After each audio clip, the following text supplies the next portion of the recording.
Hi, everyone. Welcome to the Chassidishe New Year program. We are pleasured to have Rabbi Glick here in person to verbring for us and to start and kick off the program. Please stay tuned to the, after the verbringen, because we will describe the program, we will talk about the prizes, we will talk about the calendar, the weekly verbringens, and the quota, and all of the housekeeping things. So now I will give it to Rabbi Glick. Thank you. Okay. First of all, thank you for the opportunity to be back and be part of your amazing programs once again. So we're talking about Hiskashus, about a connection to the Rebbe. And what I want to talk about tonight really is what we stand to gain, the benefit we stand to receive through Hiskashus, how Hiskashus can really change our lived experience and what it has to offer us. So to really understand what we can get, there's a live crowd, I can talk to you, I don't have to talk to the camera, it's much more fun that way. So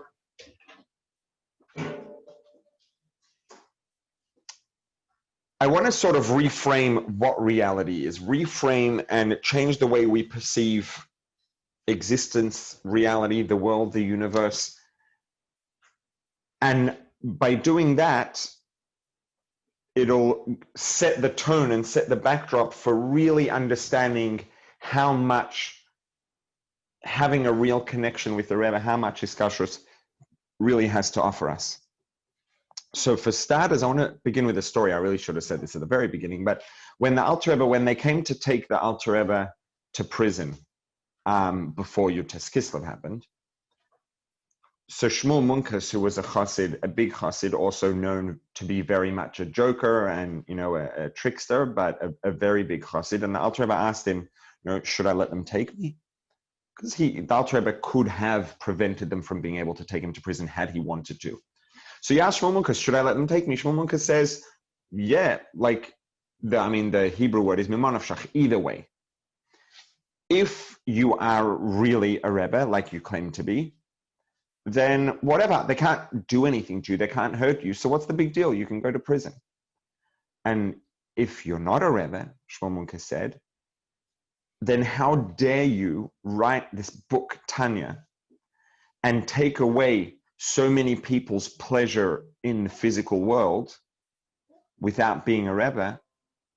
So if you're not a Rebbe and you wrote that book without being a Rebbe, you deserve to go to prison. So either way, if you are a Rebbe, it doesn't matter. If you're not a Rebbe, you deserve to go to prison for writing Tanya without being a Rebbe. The question is, what does that mean? Like, either what the Alter Rebbe writes in Tanya is true and it's good, or it's not.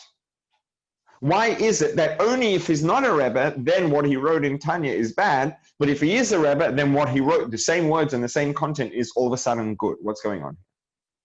So we're going to come back to that at the end, and hopefully once we sort of paint this picture and deepen and broaden our perspective of reality and understand the role that Hiskashus to a Rebbe really plays, that'll become clear.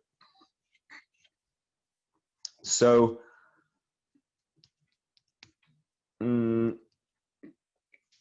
I want to talk about, I'm just pausing for a minute to process how much we're going to be able to fit in here.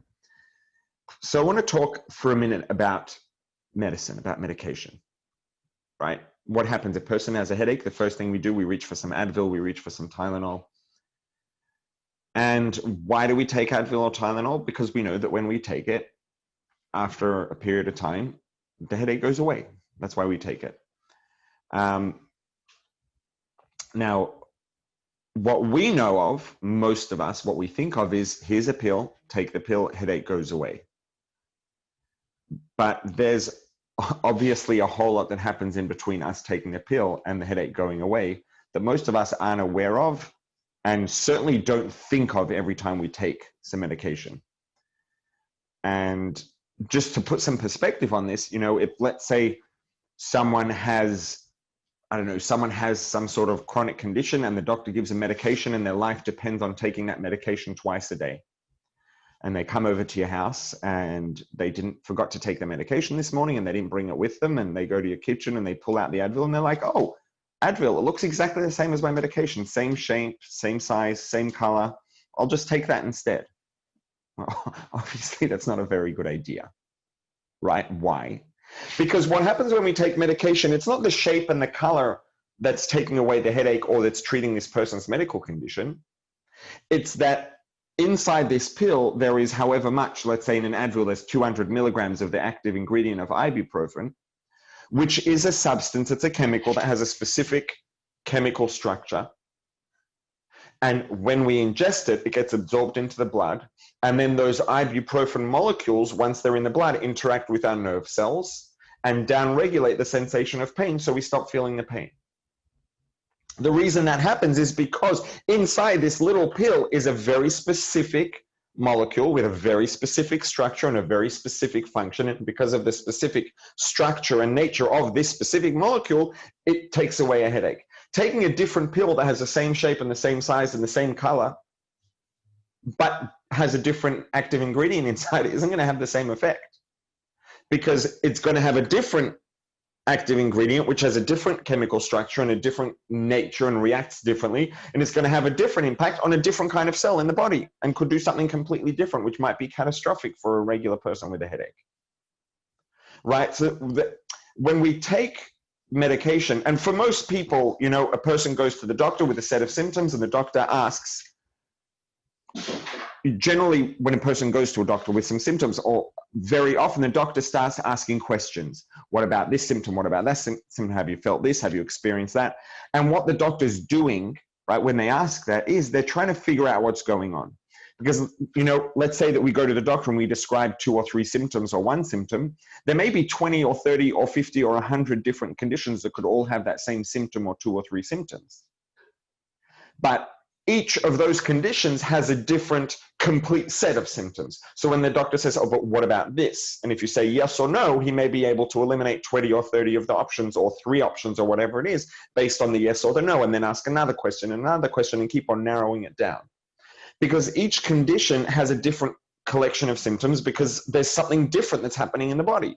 And the reason the doctor needs to figure out what's going on is because the only way to treat something effectively is to treat the specific thing that's happening with the appropriate treatment for what's happening. So the doctor needs to figure out what is going on. Once we understand what's going on, we can figure out which treatment makes sense and is appropriate. And hopefully if we get all of that right and the treatment does its job effectively, the treatment will treat the condition and make a person feel better. Right? Because there is actually something that's real that's wrong in the body. Now, we don't see it. And the doctor generally doesn't see it either, unless they do some sort of, you know, x-rays or imaging or whatever. But the doctor, through the questions, can figure out what's going on. There's something real. And because the problem is something real that's happening inside the body, the only way to treat it is to use the appropriate treatment that's going to treat that issue in a real way, because there are real things that are happening. There are real issues that exist and we don't see them, but the fact that we don't see them doesn't make them any less real. And the fact that 2 pills look exactly the same, but have different names on the bottle and different directions on the bottle, means that they need to be taken differently, even though just by looking at the pill, we don't see the difference. Right? Because the way that the pill interacts is because of the actual nature of what's inside the pill. So in a way, this is a very real metaphor, a mashal, for all the parts of reality that we don't see. Right? It's like people will ask, you know, what difference does it make? A very common question. You know, why is it that if I light Shabbos candles 1 minute before sundown, it's a big mitzvah, and if I light it 1 minute after or a second after sunset, all of a sudden it's a sin? Same exact action, 1 second earlier, 1 second later, it goes from like being super amazing to super catastrophic. Like, what difference does it make? It's 1 second. And the answer is, what difference does it make whether I take this pill or that pill? They're both the same size, shape, and color. The answer is it makes a very big difference, because the size, shape, and color are the part of the pill that we see. But there's a lot going on here that we don't see, and that's the part that actually makes a difference and actually has an impact. And the reason it has an impact is because there's a real world inside our bodies with rules and way things work and systems, and the systems are real, And the wrong medication is going to have the wrong impact on that system. And it's the same thing. Lighting a candle a second before sunset or a second after sunset looks and feels exactly the same, but it's not the same. It's like one pill or the other pill, different active ingredients, even though they look the same. One is a mitzvah, one's an avera. They look the same, but the reason that it's so important is because there's the same as with the body and with the medication, there's a lot to the picture that we don't naturally see. Right? Our eyes see things that reflect light, basically. Well, technically our eyes see light. So when we see light reflected off something, it creates an image of that thing based on the light that's reflecting off of it. Anything that doesn't reflect light, we can't see. Which is why we don't see air, for example, generally speaking, because light passes straight through it, doesn't bounce off of it, so we don't see it. Now, the only thing that's going to reflect light is something that's physical, something that's made out of physical mass, out of atoms, out of protons, electrons, neutrons. Something that isn't physical in nature isn't going to reflect light, and we're not going to see it.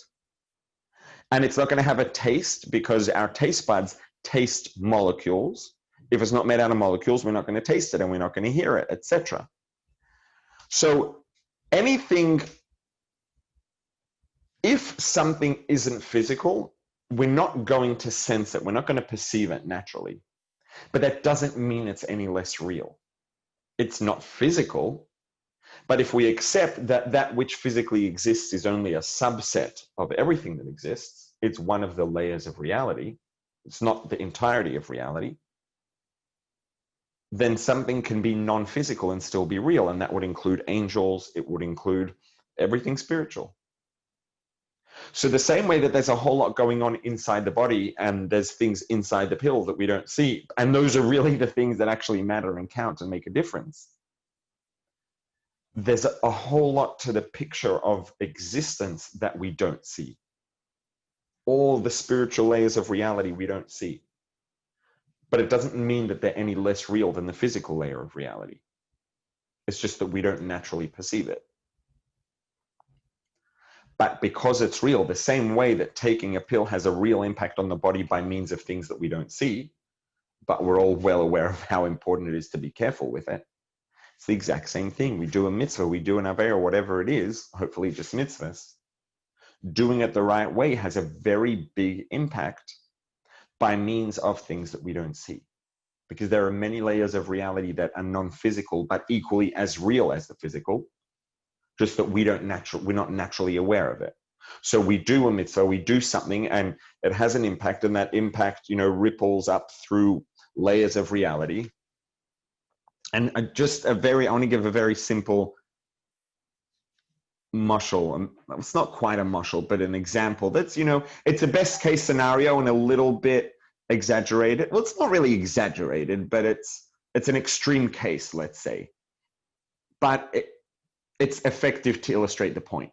Let's say, for example, that, a person, we get up in the morning and we're walking up the street and we actually woke up and said brachas like I mentioned, drank our coffee and took a few minutes to wake up, and we're actually in a good mood, and walk up the street and we pass someone on the street, and it's Brooklyn, so everyone else who they walked past this morning so far was just like, kept walking. And we walk past and we see them and we make eye contact and say, oh, good morning, and give them like a genuine warm smile and keep walking. And 10 seconds later, we forgot that we even saw them. We certainly forgot that we gave them a smile. But you know what? That person who just walked past 10 people who scowled at them and was maybe having a difficult morning, and then we gave them a genuine warm smile, and that could really change someone's mood. And then just imagine that that person is a preschool teacher who is on their way to teach a classroom full of, a dozen 1-year-old or 2-year-old kids for the next 6 hours. And now those dozen 1 and 2-year-old kids are going to be cared for by someone who's feeling healthy and emotionally satisfied and in a good mood, instead of someone who's cranky for those 6 hours. So now the impact of that smile has escalated to a dozen little children and a dozen toddlers who've been cared for 6 hours by someone who's cranky or someone who's feeling emotionally satisfied and loving is a very big difference across those dozen kids. And then those dozen kids all go home to their homes and to their mothers. And then their mothers open the door and these kids come into the house. So now that smile has sent 12 happy, satisfied toddlers home to their mothers, which now means that their mothers are going to be in a much better mood than they would be if they had these cranky kids who came home from having a cranky teacher in school all day. And then when their older siblings come home from school after a long day, they're now going to be greeted at the door by their mother, who's feeling good and happy and in a good mood because we smiled at their kid's teacher in the morning. And then when those kids, those older kids, after dinner go out and hang out with their friends to do homework after dinner, all of their friends get impacted, right? So because we smiled at one person in the morning, and again, it's a little bit of an extreme case scenario to assume that all these factors play out perfectly, but it's also not unreasonable that to an extent this could actually happen and play out, right? We have no idea how far one smile that we gave one person reaches in terms of just changing their mood a little bit and then impacting all the people they meet throughout their day and impacting all of those people meet throughout their day, et cetera, et cetera. And we could end up having an impact on 250 different people throughout the day because we smiled at one person in the morning. And like, this could actually happen for real, right? So one little thing, and we'll never know. You will never know that that happened. We forget that we even met the person. We certainly don't remember smiling at them, or we going about our day. And little do we know that there are 250 people at the end of the day who had a better day because we smiled at one person in the morning and forgot about it 10 seconds later. So we did something that had a tremendous impact beyond anything we could have envisioned, and we'll never know about it. And this is the same of every action that we do, everything we think and say and do throughout the day. Because even if there are no people around, and even if it's not an interaction with another person who's going to interact with other people afterwards, everything we do also has an effect in other layers of reality, these non-physical layers of reality that are connected, and they're all interfaced with each other. And what we do, it ripples out through, the layers, and it sort of goes up and it comes back down, and it has a very big impact. Everything we do makes a very big difference. And the reason is because most of what exists isn't physical, right? The whole entire physical universe, all of physical space and the entire physical universe is one of multiple layers of existence. It's like the term multiverse is something that's used in science fiction, but the truth is that it's real. Like, we are in a universe which is part of a multiverse of multiple different universes, each of which is, has its own different nature. There's the one physical one that we experience, and then there are multiple different spiritual universes or layers of reality, each of which is as different from each other as they are from the one that we experience. And all of this is real and true, and everything that we do has this unseen impact that we don't see, and it travels up and it travels down, and it brings divinity, which we don't see and we don't feel, into our bodies, into our environments, into our surroundings. And,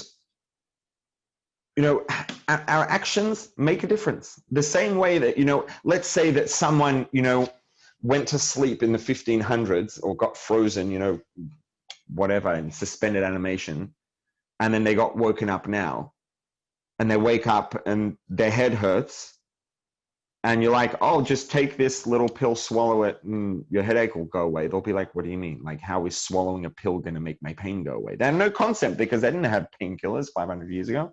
We don't have to go back that far, but I don't know exactly how far, so 500 will definitely do it, right?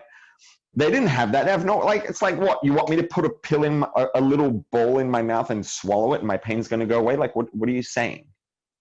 And yeah, if, to us, it comes so naturally because we're so lucky to, despite what the news tries to tell us, because they make lots of money out of fear-mongering and making us all feel frustrated, we are very lucky to live in the greatest time ever in the history of the universe to be alive.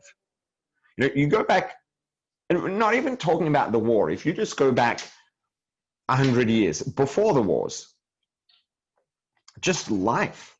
The richest person in the world didn't have air conditioning in their home 100 years ago. So people who are struggling today financially, almost all, actually, thank you very much, actually have a better quality of life in absolute terms than the richest people in the world had just 100 years ago. We have more conveniences that they had. We have more comfort than they had, because there are comforts now that are just common even for people who aren't wealthy, that didn't even exist then. We're very, very fortunate. 100 years ago, someone got pneumonia. That was the end of it. Someone got a cold. Someone got an infected cut. It was like, whatever, who knows? Baruch Hashem, today we take so much for granted, but we live in such an amazing time to be alive. But it wasn't always like that. So for someone who's coming, we take it for granted. You have a headache, you take some Advil. That's it, generally. For someone who's coming from a different world, they'll be like, well, how is just swallowing something going to take my pain away? What does one have to do with the other? Because they're not familiar with the concept of medications like that. I guess they always had herbal stuff and whatever. And the fact is that if we take it for granted, if you wouldn't take it for granted and you wouldn't be aware of it, it would seem kind of strange. Like, how is putting a little red circle thing in your mouth and swallowing it and make you feel better? And it's the same sort of thing. How is doing a mitzvah going to make a difference in the world? And the answer is because that little pill actually has chemicals in it, and now we actually know what's going on inside the body enough to be able to understand that the things that are in this pill are going to have an interact with the nerve cells in your body and make you stop feeling the pain. Same thing, the more we learn about how things really work, we understand, oh, there's a system and there are rules and things work in a certain way. And when we do a mitzvah, when we do the right thing the right way, it has an impact on spiritual things that we can't see, which, number one, is important in and of itself. And number two, that also ends up having a benefit or a chain reaction that ends up back down here again. And it makes a real difference by means of pathways and things that we don't see and that we're not aware of, but it doesn't make them any less true. We're aware of what Advil does when we take it, but it doesn't make it any less true. It still works. It's still real. And it's the same sort of thing. So, the things that we do make a difference. And that's because there's a lot going on. Most of that which exists we don't see and we're not consciously aware of, but it's real and it really does make a difference. And connecting to all of that and taking advantage of it is really going to be where hiskashrus becomes important. So going back to what we're talking about today, the time that we're lucky to live in, we have, the luxuries that, and your average, honestly, most homeless people today have a cell phone with a data plan, which means that, being educated, information not that long ago was a total luxury. The average person, the common person, couple hundred years ago was illiterate, didn't know how to read. Learning how to read and write was a luxury for the elite, for the uber wealthy, or the people who were so gifted that the uber wealthy people recognized that it was a good investment to get them educated. Those were the few people who knew how to read and write a couple hundred years ago, almost no one. Information, education was a complete luxury. Today, there are homeless people who have the entirety of information known to mankind available at their fingertips on their cell phone. So we live today with luxuries that were unimaginable not that long ago. 30 years ago, no one would have imagined that your average person on the street has a cell phone with Google and more computing power than, the rockets that put man on the moon not that long ago. So this luxury of information, the fact that the time that we live in has given us, I would say, people talk about today it being the information age, right? Because that's ultimately the thing that we have that's so different today, is that the totality of information is available to everyone. If you have the time and the patience to sit and sift through it and to look, you can find out just about anything you need to know for free on Google, just about. And that's amazing, because information is one of the most valuable things that exists, because information about any given thing empowers us to make the most of that thing. Information really is investing in information would be definitely among the greatest investments that a person can make in whatever it is that we're interested in. Information is power. Information is ability. Information is potential. And another, I would say, one of the luxuries maybe that, that is very common today, in a sense, some of the problems that are increasing today, that are sort of becoming more and more widespread and more relevant, some of them in many ways are actually an outcome of the extent of luxury that we have in our lives. 100 years ago, people didn't have time for most of the problems that a lot of people are struggling with today. People opened their eyes in the morning, they got out of bed, they went to work in the field when they were 6 years old, from when the sun rose until the sun set, and then they ran home to try to get home before they got eaten by something. And if they worked hard enough all day, every day, they might be lucky and have a piece of bread to eat and some water to drink. That was basically, and it sounds like an exaggeration, but that was pretty much life for almost everyone, for almost the entirety of human existence.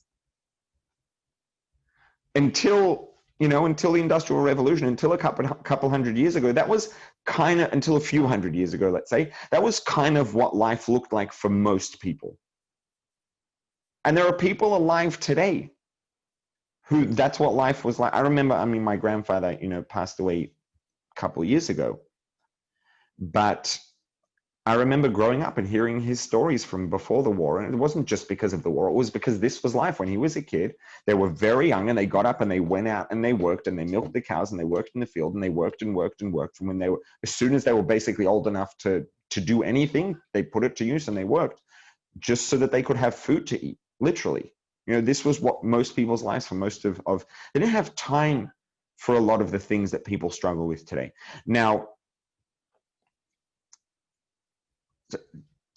I guess the point of that is just to illustrate the extent or how good our lives are today, or how convenient and more comfortable, I should say, our lives are today. Baruch Hashem, and it's an amazing bracha.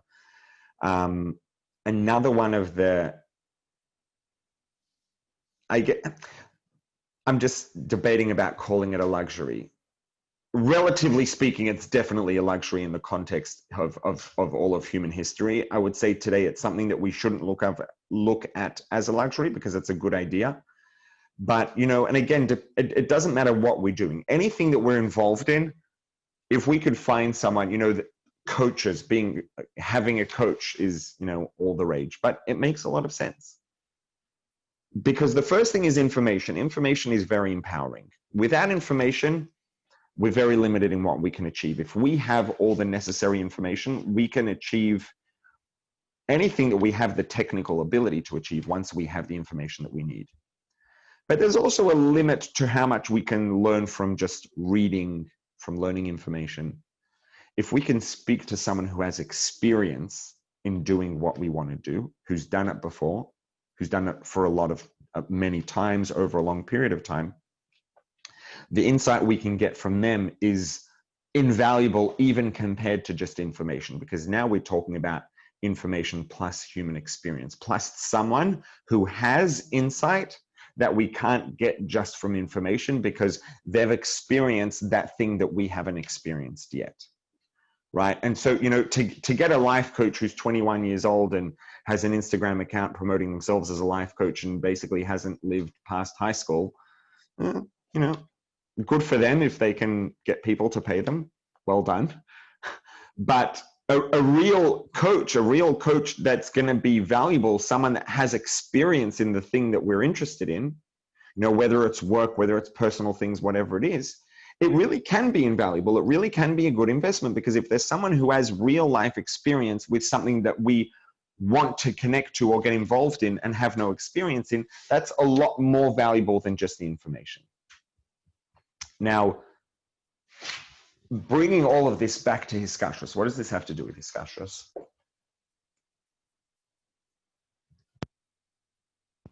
Because spirituality and everything that exists spiritually, all of that is as real as the physical, as the things we do relate to. and it's as important. The problem is that we don't see it, we don't hear it, we don't feel it, we don't taste it, we don't smell it. So if there's something that we know is important and we don't have access to it, what's the first step? The first thing you do, Google, learn about it. Right, and so the Alter Rebbe wanted to give this to us. The Alter Rebbe said that, or the Alter Rebbe's priority was that we should, every single Jew should have the opportunity and the ability to have their own personal, experiential, emotional relationship with Hashem as a person. And, you know, it's relatively easy for us to have emotional connections and relationships with people because we relate to people, we know people, you see someone, you already have a certain amount that you know about them. The more time you spend with someone, the more you talk to them, the better you get to know them, the more you know about them. We can't take Hashem out for coffee, right? Getting to know Hashem is not something we can do using our 5 senses, which is what we usually use to get to know people. So, as you know, if we just go based on our senses, Hashem, for all intents and purposes, might as well not exist because we have no way to sense or experience Hashem directly. What we can do is learn about Hashem, is go to the information. The more information we get about Hashem, the more we know about Hashem, the more Hashem can start to become real to us, the more we can start to actually have a personal, emotional, experiential relationship with Hashem. So the first step number 1 is Google. Step number 1 is information. Step number 2, right? If there's something that we want to get better at, something that we want to succeed at, something we want to improve at, the first thing to do is to get the information that we need. Once we have as much information as we can get and we've gotten as much as we can out of the available information, if we want to take it up a level, it's a good idea to talk to someone who actually has experience, who's actually interacted with whatever it is that we want to get involved in. Someone who has experience, who can give us the insight that the information isn't going to give us. They give us the insight of how this information actually plays out in real time in the real world. So the question is, you know, who's going to fill this role of coach? Who's going to be the person who is in a position to give us insight and connection and experience into that which doesn't physically exist, because we're all in the same boat. So the information the Alter Rebbe and all the Rabbeim gave us, that's what Chassidus is. Chassidus is the information that gives us the ability, if we take the time and put in the effort to actually learn it, to start to know a little about Hashem, and over time to know more and more about Hashem, so that we can start, Hashem can start to actually become more real to us, and we can start to develop a disposition towards Hashem and a relationship with Hashem. We have to know who and what Hashem is to be able to have a relationship. But there's still a limit to how much of a relationship you can have based on information. At the end of the day, we're people, right? And information is good and nice. First of all, it's very hard. Like, let's be real and honest. It's very hard to just by means of learning to get to the point where Hashem is real enough to us that we actually have feelings towards Hashem, just by learning about Hashem. Is it possible? Yeah, it's possible. It's easier said than done. And it's a huge amount of work for every tiny little bit of progress that we make. It's a big ask. And realistically speaking, there are very serious limits on the extent to which Hashem is going to become real just through learning. So what we need is, you know, the equivalent of a coach. What we need is someone who does have that real life experience and interaction that we don't have. The issue is that we're all in the same boat. Why are we all in the same boat? Because all of us have a neshama, which is part of Hashem. Then that neshama interacts with and sort of is buried within a nefesh habahamis, and a human animal soul. The thing that makes a human body into a human being, a human person alive, is that human animal soul. And the human animal soul is self-interested, which it's supposed to be, right? Everything, the biological function of any living organism is to look after itself and to perpetuate its existence and the existence of its species. Which means that there's nothing wrong with the nature of the human animal soul being self-interested and looking after itself. It's supposed to. That being said, as people with minds and the ability to understand abstract ideas, which animals are not able to do, it's our job to rise above that. But it's always going to rise above it to the degree that Hashem becomes real to us is always going to be an uphill battle, because our neshama, our godly soul, that part of Hashem within us, has to always work through this human animal soul. And a human animal soul is self-centered, it's self-interested, which it's supposed to be. It's not a criticism, it's just the way it is, it's reality. And the neshama, if it wants to connect to Hashem, is always working against this opacity, this thing that's in the way, which is this self-interested animal soul that looks after itself and just doesn't relate to divinity, doesn't relate to godliness. And it's always has to work against and through that barrier. And this is where a Rebbe is different. And a Rebbe is unique in that a Rebbe is a person, a human being with a body and with feelings and with a human experience. But minus the layers that separate it, minus the ego and the self-centeredness that covers over the part of Hashem that's inside of him. And that makes a challenge, that introduces the challenge in our experience in terms of actually relating to Hashem and experiencing Hashem. So because a true tzaddik, a Rebbe, a Nossi, is a human being, minus the layers that get in the way to experiencing Hashem directly, there is now a person who we can connect to and relate to and have a relationship with, who does have that insight and that connection and that experience of Hashem directly in a way that we can't. And this is why Shmuel Munker said to the Alter Rebbe, if you're not really a Rebbe, and you wrote the book Tanya and convinced all these people to take away their sense of pleasure in physical things, and you did that without really being a Rebbe, you deserve to go to prison. Implying that if you really are a Rebbe, then it's okay to do that. Why? Because if you really are a Rebbe, he's saying to him, then you have that transparency to Hashem, to divinity, and you are able to give your Chassidim, through their hiskashrus, their connection with you, you can give them a connection to Hashem that's impossible for them to achieve on their own. And by doing that, you will allow them to be able to really experience a relationship with Hashem in a way that's going to give them a deep experiential pleasure and satisfaction that's more than any physical pleasures will ever give them. It's not immediate pleasure the same way, but it's deeper and more deeply fulfilling and satisfying, and certainly over the long term. And that's a good thing. But you can't take away people's pleasure in material things if you're not going to replace it with something else, because you're just going to kill them. We can't go through life having no interests and nothing that makes us happy and nothing that makes us feel good and nothing that makes us feel satisfied and fulfilled. We'll die. A Rebbe has the ability, because a Rebbe has that transparency to Hashem, that transparency to divinity, by having iskashrus, by having a connection with the Rebbe, we are able to get a taste of that and to experience through our connection with the Rebbe a connection to Hashem in a way that we can't achieve by ourselves. And this is why it was okay for the Alter Rebbe to write Tanya if he's really a Rebbe, because then he can give people something that's even more fulfilling and satisfying, because he is a Rebbe. He does have that insight and transparency and connection to Hashem in a way that we can't achieve on our own.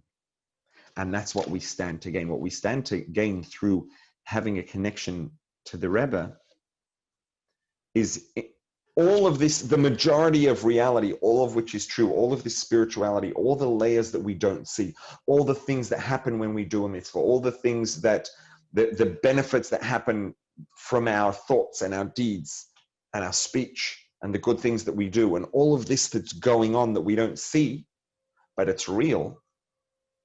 by having a connection to the Rebbe, we get to really have access to all of that that's going on, because the Rebbe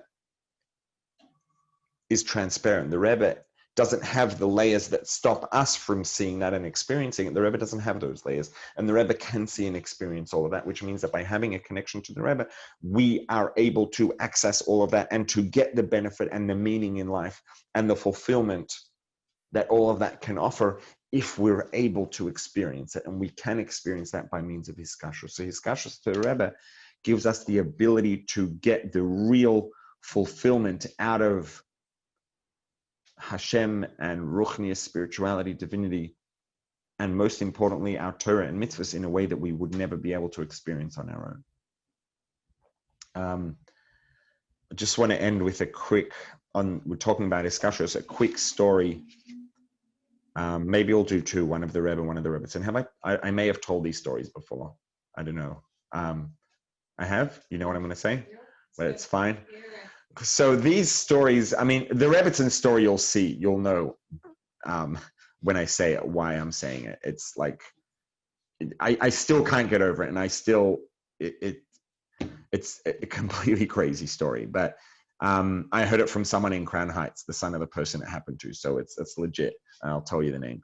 But the first story, a story with the Rebbe, I think maybe Nissim and Gel told the story. I think when he was a bocher in yeshiva in Canada, he was boarding somewhere with a family. And basically, long story short, the mother in this family had a history of very difficult pregnancies.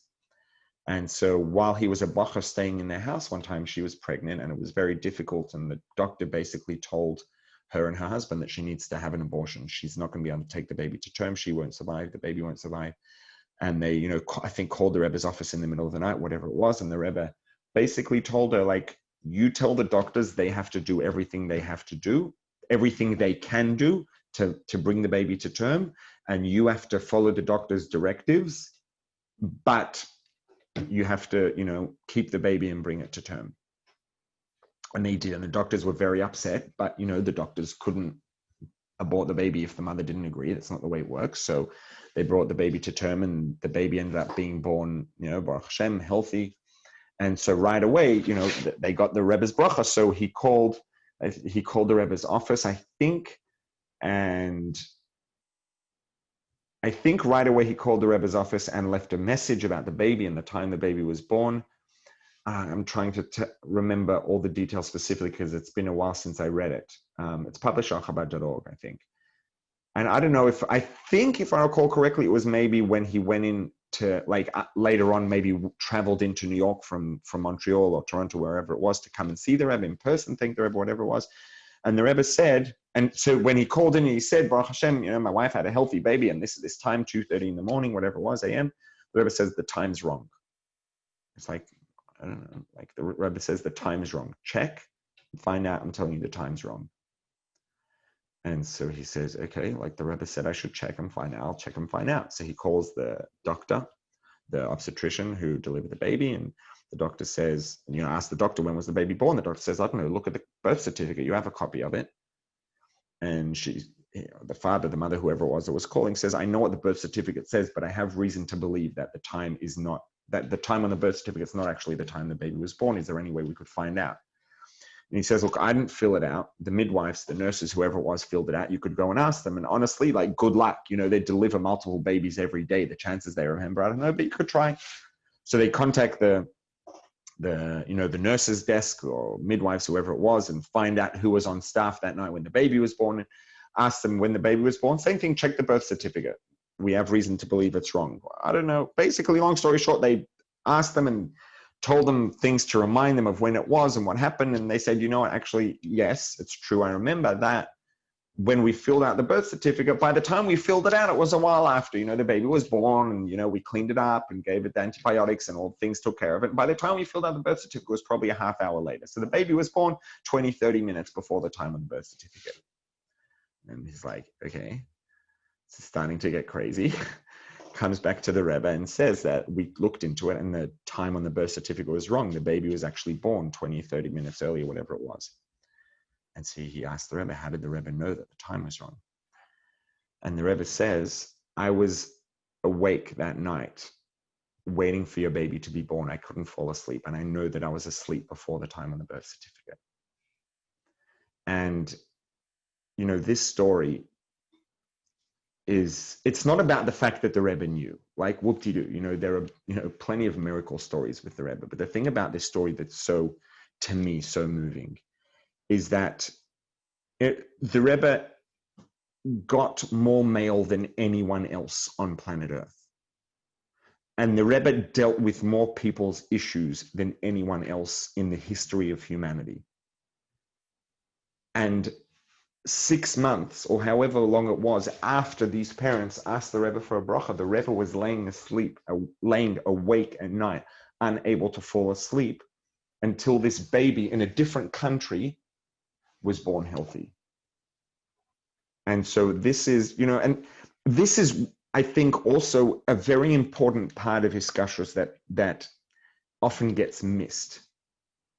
Because people talk about, you know, think of the Rebbe and how holy the Rebbe is and spiritual and miracles and all these things. And all of that's true and amazing, but all of that is irrelevant if the Rebbe is not, you know, a real person. Because like there's Hashem, you know, there's Hashem too. Like Hashem's pretty good, right? But Hashem's not a person, which means that there are some issues that we have and some challenges in terms of having a relationship with Hashem. The whole point of a Rebbe is that a Rebbe is very human and thinks and cares about the Chassidim. And, you know, having Hiskashrus to a Rebbe means having Hiskashrus to someone who's literally laying awake at night thinking about the problems of people who contacted him 6 months ago and live in a different country. And the story about the Rebbetzin, we're a couple of minutes over. Can I keep going for a bit? Yeah. So I heard this story firsthand from Dovi Brower, lives on Crown Street. So this story happened with his father, Professor Brower, who lives in Montreal. He's a professor in McGill University. And so this story happened, I think when this happened was in the 90s. He was at an academic conference. If I recall correctly, it was in Texas, I think. He was at a big academic conference. And he bumped into a professor there, someone very senior. I don't know, a professor, but someone very senior who had been on the board when he was offered his job decades earlier before that. So when Professor Brower, Dr. Brower, whatever his official title is, was applying for a job in university, one of the people who was on the board at McGill who decided to offer him the job that he ended up taking was at this conference later on. And he bumped into him, and this guy says to him, oh, you know, they meet and they're chatting, and he says, listen, I have to tell you this story.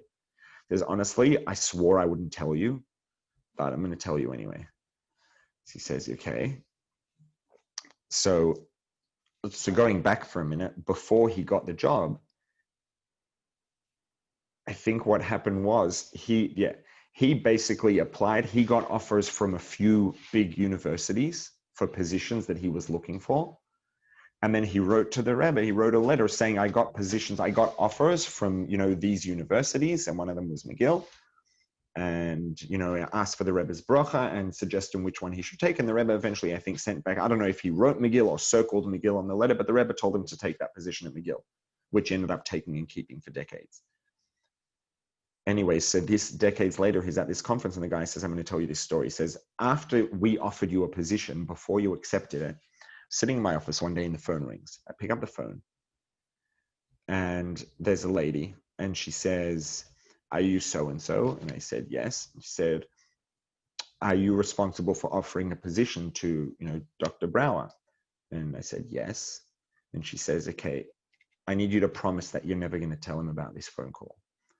And she says, my name is Mrs. Schneerson. I want to ask you a few questions.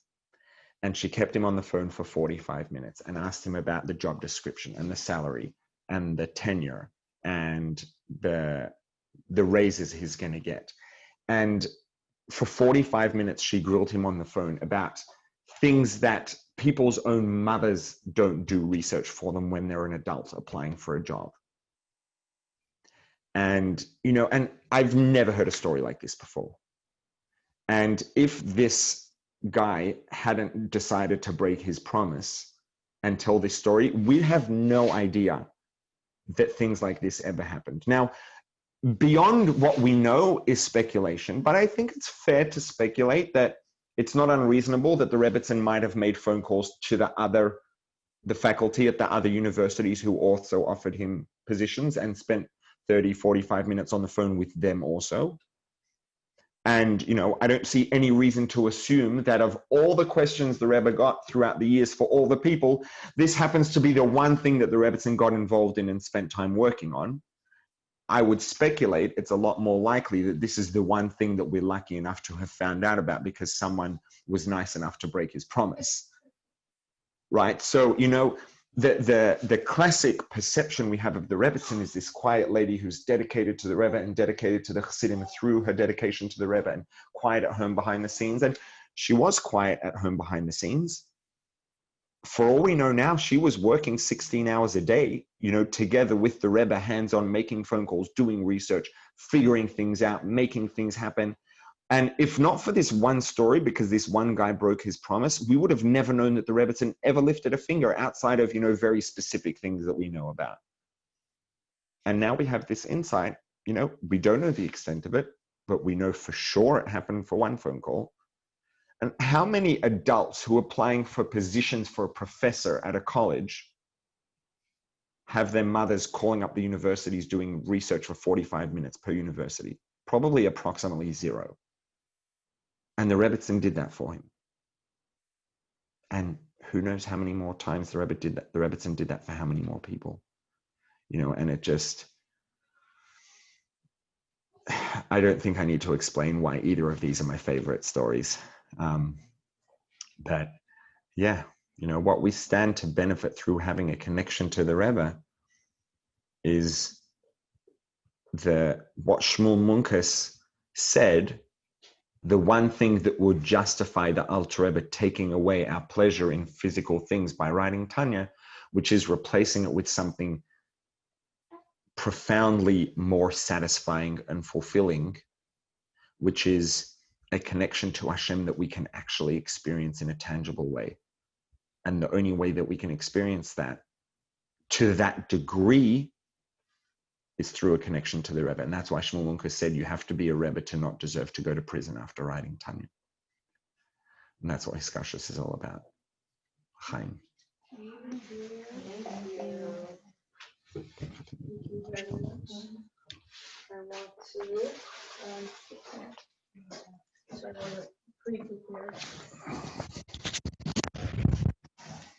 Oh, yeah.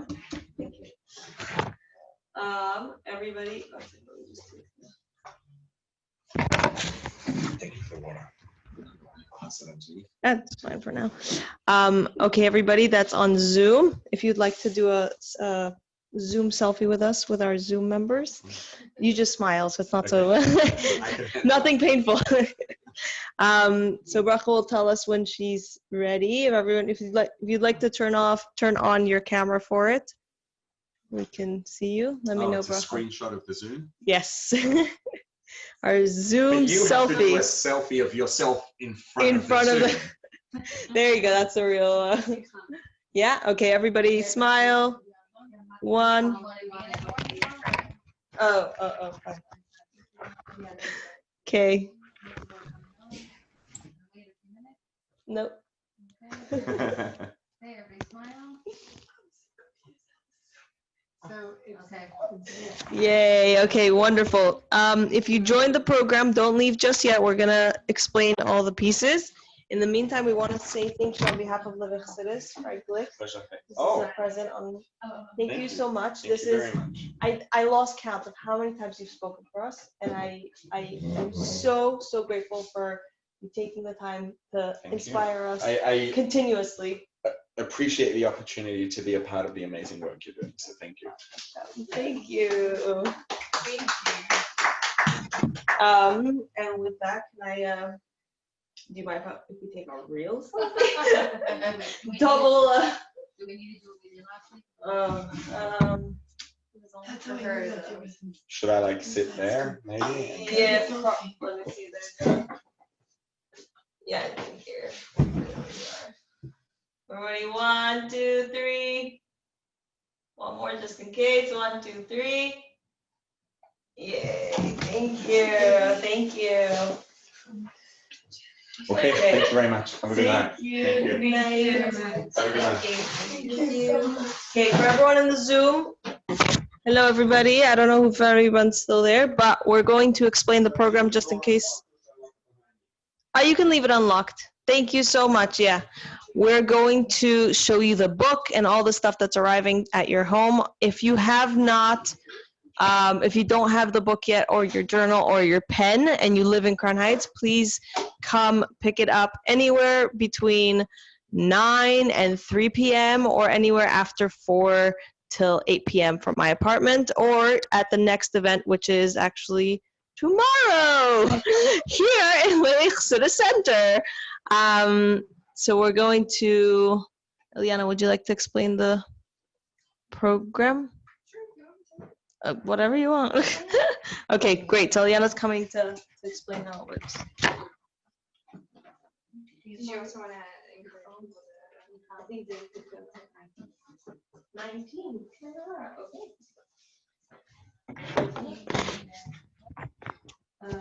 It won't reach over there. Okay. Hopefully you guys can hear me.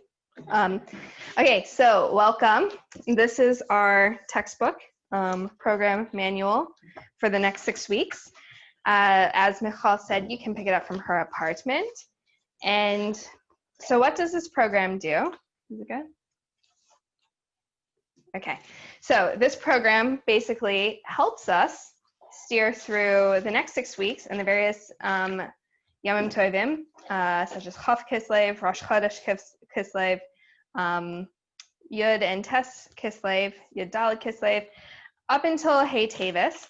And it's just like the 60 Days book, if you're familiar with the Systematic Avoda initiative program that we do in Elul and Tishrei. This helps us navigate through the end of Cheshvan, Kislev, and beginning of Tevis.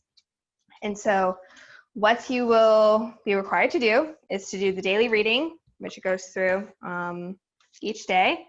And it gives a historical background on an aspect of Hishkas, I guess Hishkas, could you say?